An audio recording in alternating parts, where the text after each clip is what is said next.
Os mesmos juízes que tiraram o Lula da cadeia e o tornaram elegível são exatamente os mesmos que conduzem o processo eleitoral brasileiro e que tudo dificultam para que a Comissão de Transparência Eleitoral consiga participar para evitar a possibilidade de questionamentos ao tema das eleições. O Bolsonaro é tão canalha e mente tanto. Eu vou resgatar aqui essa história para vocês. Bem, o Lula saiu da cadeia dia 8 de novembro de 2019, tá? E por que ele saiu naquela época? Ainda não tinham sido anulados os processos, né? Em função lá da suspeição do Moro e etc. Então, ele saiu porque o STF passou a considerar inconstitucional a prisão em segunda instância. Bem, então quando a gente olha quem foram os ministros que votaram a favor da prisão em segunda instância, os que votaram contra a prisão em segunda instância, a gente vai ver que quem comanda o TSE hoje foram exatamente os ministros que votaram a favor da prisão em segunda instância, ou seja, a favor da continuidade da prisão do Lula. Por exemplo, o Alexandre de Moraes, ele votou a favor da prisão em segunda instância.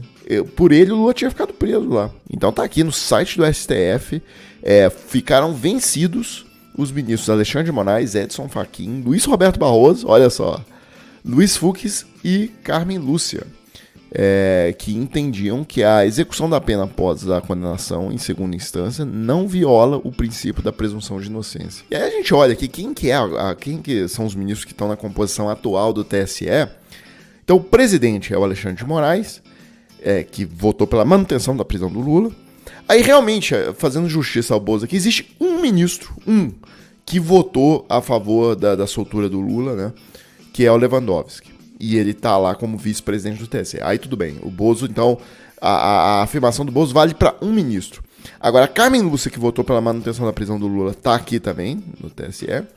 E os outros 4 ministros, são 7, né?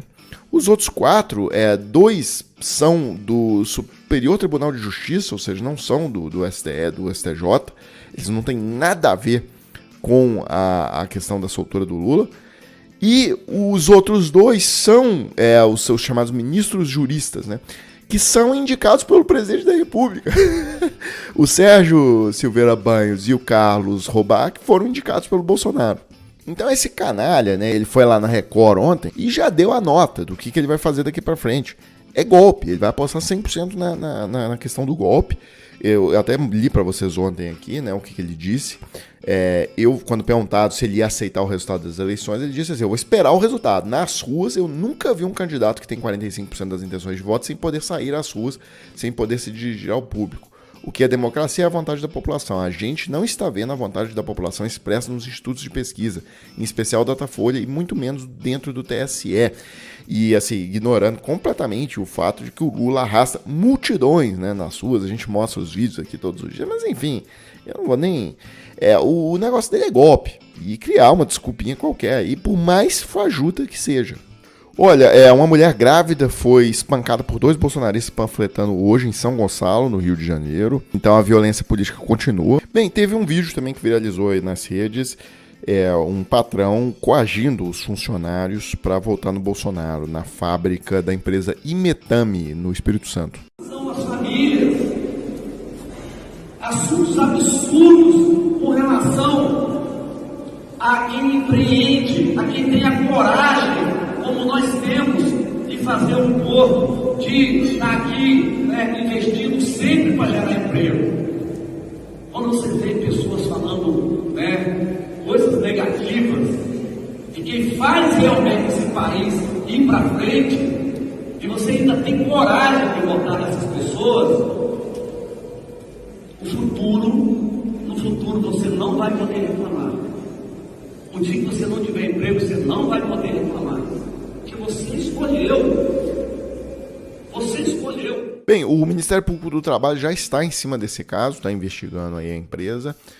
Já notificou essa fábrica, que é localizada em Aracruz, lá no Espírito Santo. E o meu comentário aqui é o seguinte: isso remete à escravidão no Brasil.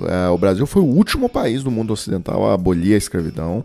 E isso deixa marcas até hoje. Você vê, o sujeito ele se acha, esse empregador aí, no direito de invadir a vida privada dessas pessoas. Mas por quê? Porque na cabeça dele elas não são pessoas. Elas, como precisam do salário e tal, e ele dá esse salário, né? Ou seja, ele paga esse salário, na cabeça dele, ele se torna, de certa forma, dono, né? Um pouco dono, assim, remete a essa coisa do escravismo mesmo. Então, ele passa a entrar em assuntos particulares, como esse, aí ele se acha no direito de fazer esse tipo de coisa. Então é isso, pessoal. Eu coloco aqui a chave Pix do Desmascarando, se você gosta do nosso trabalho e tal, quiser contribuir com a página, tá aí a chave. E eu volto mais tarde com mais vídeos para a página.